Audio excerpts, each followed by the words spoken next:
Hi, I'm Sarah from the upcoming. So lovely to meet you virtually. Great to meet you too. Um, I like your bear, your stuffed animals behind you. It's very comforting. Thanks. The kids stuff, but yeah, not quite as sophisticated as some people's. Don't, don't lie. Big background, but If that's your office, that's fine. That could be your stuff. yeah, I do love cuddly toys. So Mhm. lovely to speak to you. So thank you so much for this wonderful film, Clementine. Maybe you can just give us a brief introduction to kick us off. What's Clementine all about? What can people expect when they see it? Sure. Clementine is a narrative feature film. It's my first feature film. It's about a heartbroken woman who lives in LA and is getting out of a really rough breakup with an older, more successful woman. And kind of in a ditch effort for attention, she drives through the night to the Pacific Northwest of the United States. It's really rich forest and breaks into her ex's lake house. But it's here she meets this younger, mysterious girl who's the relationship that forms between them is really the crux of the film. And so suddenly, in this new relationship, our lead is the older and more successful woman. And so the film's really about kind of power dynamics with female relationships and the cyclical nature of relationships, how you can be really hurt in a breakup, but then go on to do almost the exact same thing to somebody else. Mm.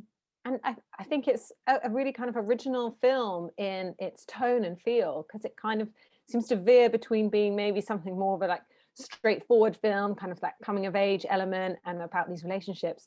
But then there are lots of moments where it feels more like maybe we're watching like a thriller, especially with the score and the way you've shot it, and the locations of the house and going into the forest. So what was the inspiration for the story, and what about this kind of approach that you took? Could you talk us through that?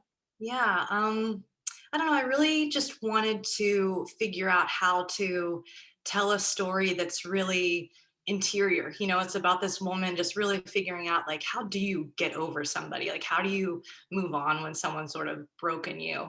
And so I really liked the idea of, if we're truly in her point of view, at any moment, something incredibly dramatic and life changing and life shattering, or she could do something that really could turn her life in this movie into a thriller, and I think it was about, trying to have this character take power back and like get agency and confidence back after a breakup and kind of dipping your toe into the things that you could do even if they're morally bankrupt or whatever was part of that. And so I kind of wanted to just show this feeling that I feel like I've felt of just kind of being at this point of a breakup where you're like looking over a cliff and it's like, which way am I going to go? Or am I going to let this person ruin me and change my life? Or am I going to get it together and kind of move on? And so Mm. it was sort of teetering on that edge. I wanted to do that with this kind of slow burn psychological drama, but then adding in these kind of thriller elements to show kind of what's possible or what could happen. Mm. And it rests heavily on the performances of, particularly the two central characters and those two actresses. So how did you land on your cast, and how did you work with them to kind of bring out that tension and that intensity of the relationship between them? Yeah, it's really crazy now, being locked down. I'm in LA now, but I was in Portland. I was living in Portland, Oregon when we shot this film, and our actresses were here in LA. So even though we were pre-quarantine times, we did everything remotely. And so I actually didn't meet them and they didn't meet each other until we were on set. And so that was a crazy thing that I hope to never have to do again. But it did kind of create, I think, between the characters, the reality of that situation.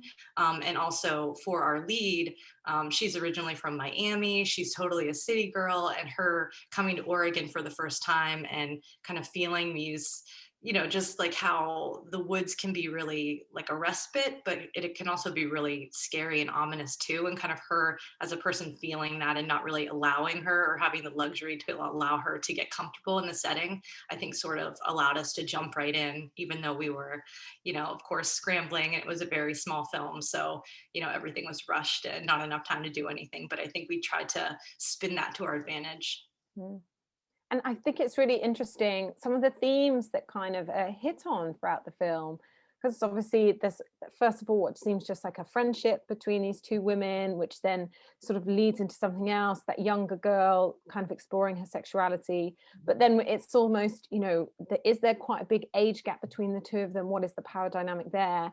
And then there's a further element brought in, you know, kind of this Me Too-esque situation with the younger girl, you know, wanting to become an actress in LA and being taken advantage of in that way. So were these other themes that you wanted to kind of explore? And, you know, what kind of did you want to say about that in bringing these different bits in? I think, you know, I was really at the core of everything. It was really about wanting to um, show a relationship, like a complicated female relationship. And I think that kind of those layers of it seeming like sisters, or, you know, like a caretaking, like mentor relationship, and then best friends, and like too intense, and then romantic, like all of these things are just something that I think are very particular to female relationships. Um, like some of my favorite movies are kind of like uh, junior high, high school coming of age, and best friends that kind of like morph into queer landscape, but also just kind of exploring. It's just kind of my favorite thing. So that was kind of a big part of it. And I think overall, also, even though the three characters are different ages, you know, they're totally different people. There's this idea of an ambitious woman that was really important to me, you know, and just showing how ambition for women can kind of rear its head in interesting ways, because I don't think we see that very often or talk about that, or we don't really have, you know, there's kind of the stereotypical like power woman or something, but we don't really see the nuance of that. And I wanted to explore that and show how that can kind of translate to relationships, even when you want it to or not. Mm.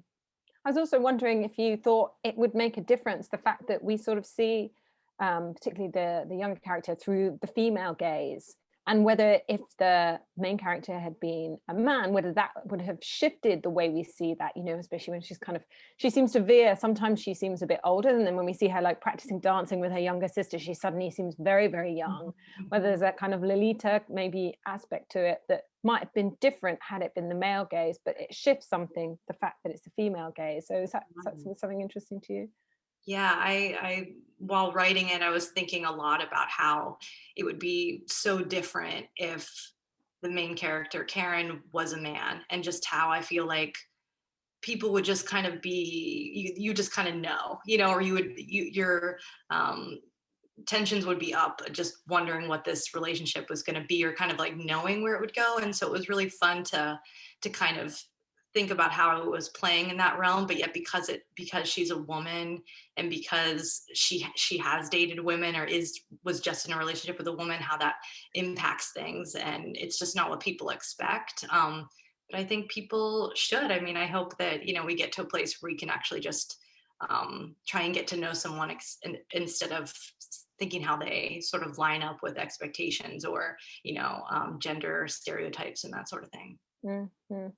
And there's definitely some elements. I mean, I just love these kind of scenes that play out, you know, next to the lake with the sunshine and the two of them. I was even at some points thinking a little bit of Call Me by Your Name, like there was some element maybe in there, and especially with the fruit, you know, the Clementine and with the peach and Call Me by Your Name. But, you know, did you have other films in mind when you were putting this one together? And, you know, what kind of aspects do you think fed into your film from other things you've seen?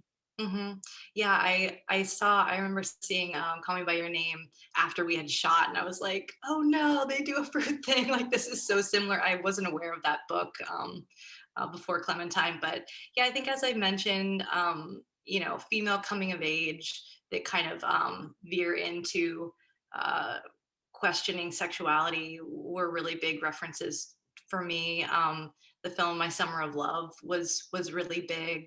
Um, and High Art, I think, is a great queer film where it's, you know, it's a lesbian relationship, but it's also, I think, really about ambition. So that was a big reference. And then, of course, all the films that are shot in the Pacific Northwest are always endlessly inspiring to me, like Kelly Reichardt's films, and Todd Haynes, and Gus Van Sant.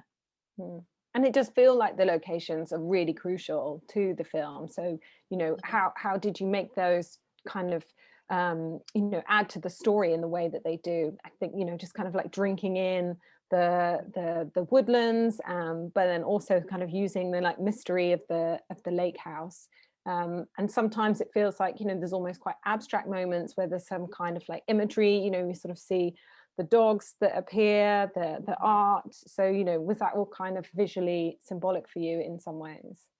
Yeah, I mean, I grew up on a lake, not across the country from Oregon, but totally a different situation. But I think it was kind of a mix between my rural upbringing in Pennsylvania and houses on lakes, and wanting that to pair that with just the grandeur of the landscape in Oregon. Making a small film, I knew that relying on that kind of built-in production value was such an amazing asset, and something that really brought me to Oregon in the first place. I just think it's an amazing place to live and work as a filmmaker, because it's just you kind of just have everything. It's just so many different looks and landscapes within a 2-hour drive, and that was really fascinating to me. But at the same time, I think, like Karen, it's not where I'm from, and so there's still this, I'm not necessarily like a big camper or outdoorsy person. So there's something where I really love it and I'm excited about it, but I'm also a little bit like, if a bear shows up, I have no idea what to do. So there's a little bit of that push pull of drawing me in and also being afraid of it. Mm. And definitely for me, I don't know whether it's just, we're in full on lockdown again here in London, barely able to really leave our homes, and kind of watching a film that kind of, is almost like an escape, going out to this completely other place, kind of away from other people, but, really out there in nature. It felt like it had like a particular like resonance for me. So, how do you think this film will play out, knowing we're in the middle of this pandemic and, people are watching it probably from their homes in lockdown, not able to get out to the cinema? Yeah, I think hopefully the landscape is kind of a respite, and feels like it is a vacation home. So hopefully that will resonate. But I think also it's just it really is a film about isolation, and what who you might meet or what you might be open to when you're isolated emotionally, and also in the case of this film, physically. And I think that can be something that people relate to. I mean, who's living across the street that you never noticed before that could maybe upend your life or make it better? Who knows? Mm-hmm. And how do you feel in terms of having, such a female focused film in terms of the characters and storyline, and exploring those female relationships? How important is it, do you think, to have more stories like this? It does feel like we are seeing more and more of these types of stories, and women in front and behind the camera kind of having more prominence in the film industry, but that also feels like sometimes there's still a way to go. So is that something that's very important to you? Oh yeah, absolutely. I mean, it's hard to know how it would be otherwise, because this is still just always what I've been interested in, and sort of the desire to see these sorts of stories and to tell or express like the type of relationships that I've known, or just wanting to show women in different lights, or just seeing them really as the leads, like fully, of a film, is something that has inspired me to get into film, from the get-go. And so as much as it's in the consciousness now, I'm grateful, because I think it can open opportunities and just allow people to really just get into lives that they haven't seen on screen, or just see what's possible. But yeah, it's something that I'm happy about, but it's also hasn't changed what I'm doing, which I feel has been very consistent the whole time. Mm. And do you feel a lot of frustration that people won't be able to see this in cinemas? Do you feel optimistic that, so we've got a vaccine on the way, it could be that by the end of this year we have some normality return, but it's obviously made a massive impact for art and artists and culture and cinema in particular. So how are you feeling at the moment in terms of the broader industry? Yeah, we were going to be, in theaters for real, which was just the idea of that is so exciting. But I do think that having everything virtual, it has opened up to probably having way more people able to see this film, and see lots of things than I think would have happened otherwise. So I'm grateful for that. I mean, as I mentioned, I'm from a rural place where you know, I don't personally feel like cinema has to be on a big screen. You know, I really just want to connect with people however, you know, makes sense for them or however they have access. And so I think there's maybe some perks, or, you know, we've figured out some new avenues to allow things to be seen. And I think that hopefully, you know, even when cinemas open up, and I am hopeful that they will, I think everything will be changed. But maybe we've learned some things that'll just improve access and allow, you know, small films like this to be seen in really small places. So. Mhm. And can you tell us what you might be working on next? Obviously, it's your first feature. Do you already have in mind what you'll be doing for the next project?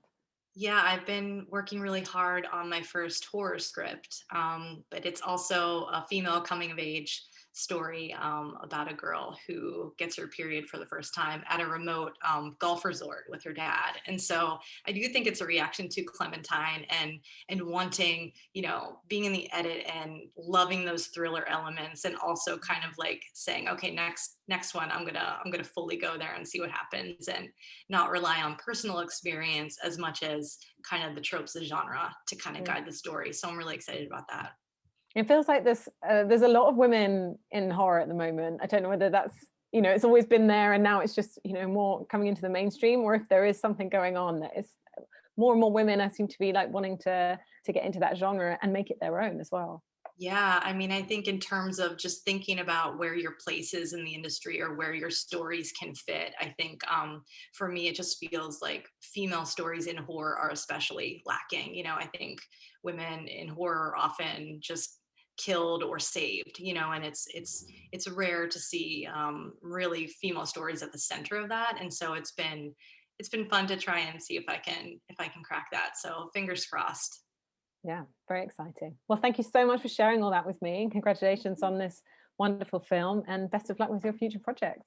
Thank you. Yeah, great to Thanks meet you. so much. Lovely to speak to you, Lara. You too.